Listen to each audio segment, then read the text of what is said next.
Turabashuhuje bakunzi ba Mutima w'Urugo TV, tunejejwe no kubana namwe. Tubifuriza gukomera, abafite ibibazo bitandukanye mwihangane, abameze neza namwe mukomeze kuzirikana, abatameze neza kandi mubasabira. Ngewe rero muri kumva kuri mikoro ni Yvette, ndabakunda cyane kandi nejejwe no kubana namwe. Rero tugusaba wowe ugeze kuri YouTube channel yacu uyu munsi cyangwa se kano kanya, kugira ngo ukore subscribe, kugira ngo video dushizeho ubashe kuzibona mbere, ndetse ukore share nimba wakunze iyi video kugira ngo n'abandi babashe kuyibona, ukore like kugira ngo utwereke neza ko udukurikiye kandi ukunda ibyo dukora, ndetse ntiwibagirwe no kuduha igitekerezo cyawe aho muri comment, kuko ibitekerezo byanyu ni ingenzi kuri twebwe.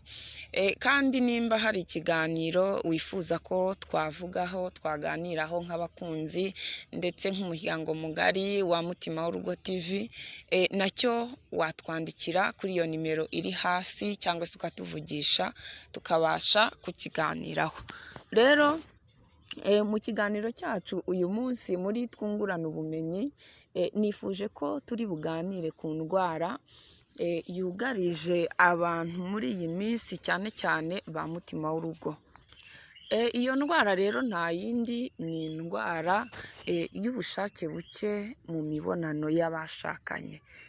Muri iyi minsi uca ahantu ukaganira n'abantu benshi, ukumva umudamu arakubwira ati njye rwose nubwo mbana n'umugabo ariko nta bushake njya ngira, ni ugupfa iyo tugiye gukora imibonano, ni ugupfa kuyikora, njye mba numva ntabishaka, mba numva bitameze neza. Mbese muri make akakubwira ko we nta byishimo ajya bigiramo. Abenshi babikora nk'inshingano ariko ntibabikore nk'uko bikwiye, nk'uko ari igikorwa cya babiri. Ugasanga umwe muri bo arabikora akishima ariko undi umutima we udatuje, atameze neza. Mbese rero twakibaza, ese iyo mpamvu ibitera ni iyihe? Ese birakwiye yuko umuntu yarekeraho akumva ko ari uko bikwiye kugenda gusa?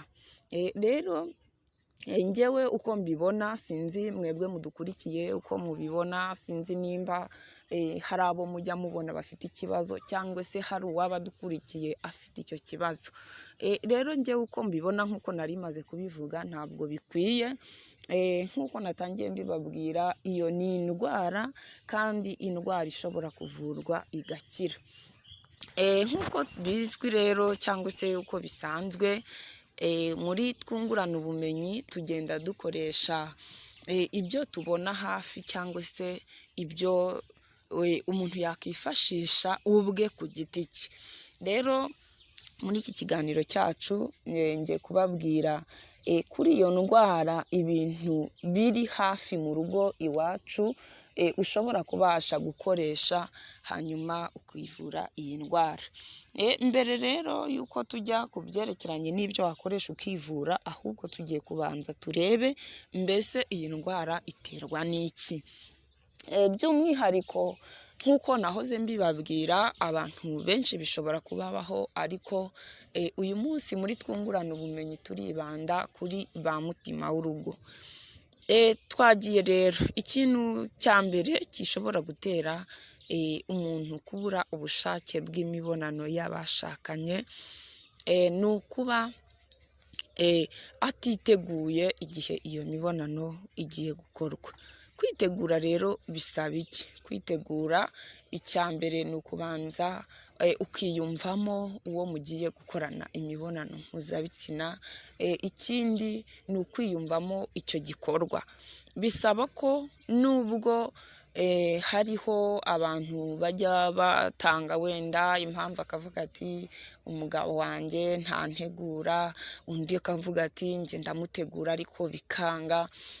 Ikintu cya mbere cy'ingenzi umudamu nawe aba akwiye kubanza kwitegura ubwe mu bwonko, akumva ko igikorwa agiye gukora ari ingirakamaro kuri we ndetse no kubo bagiye kugikorana, hanyuma agategura ubwonko bugakorana n'izindi ngingo, igikorwa kikagenda neza.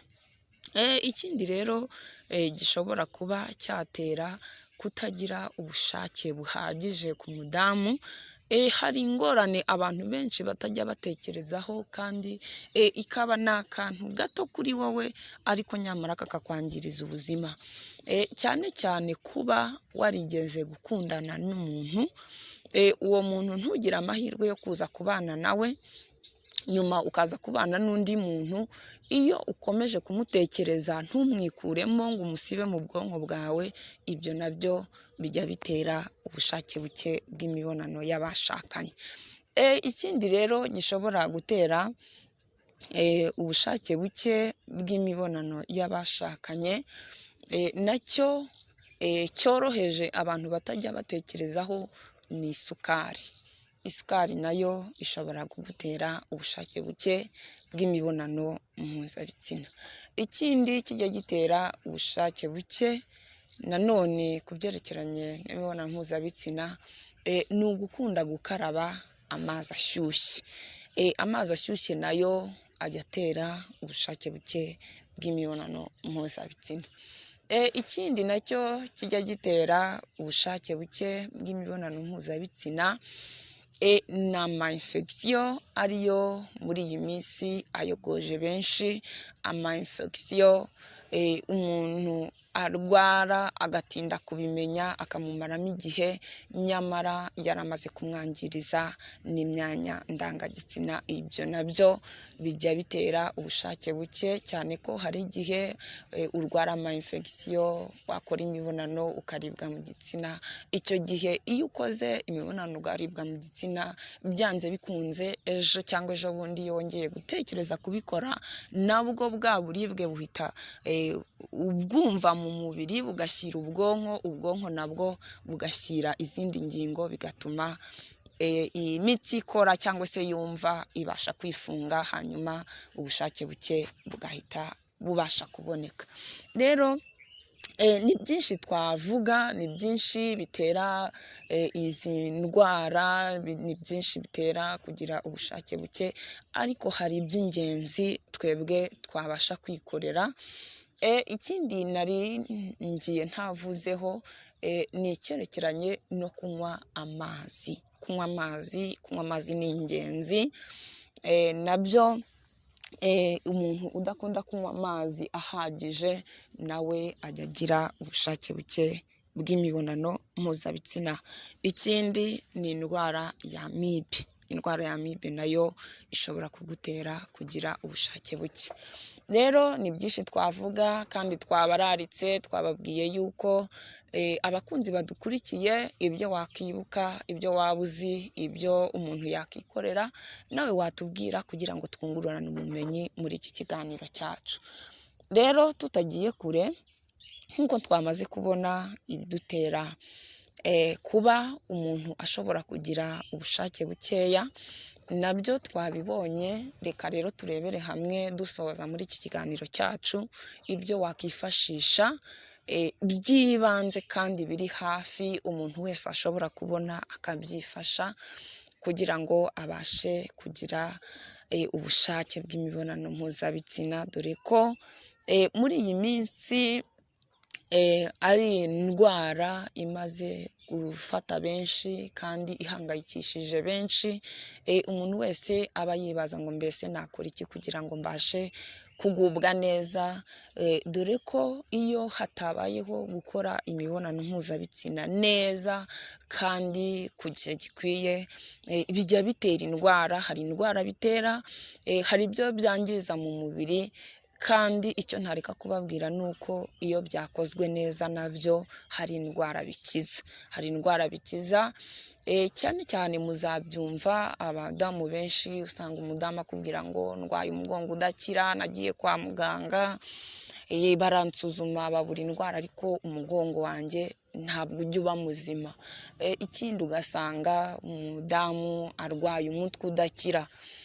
uwo mutwe udakira ugasanga uwumaranye igihe kandi ukuwurwara niko wangiza n'ibindi.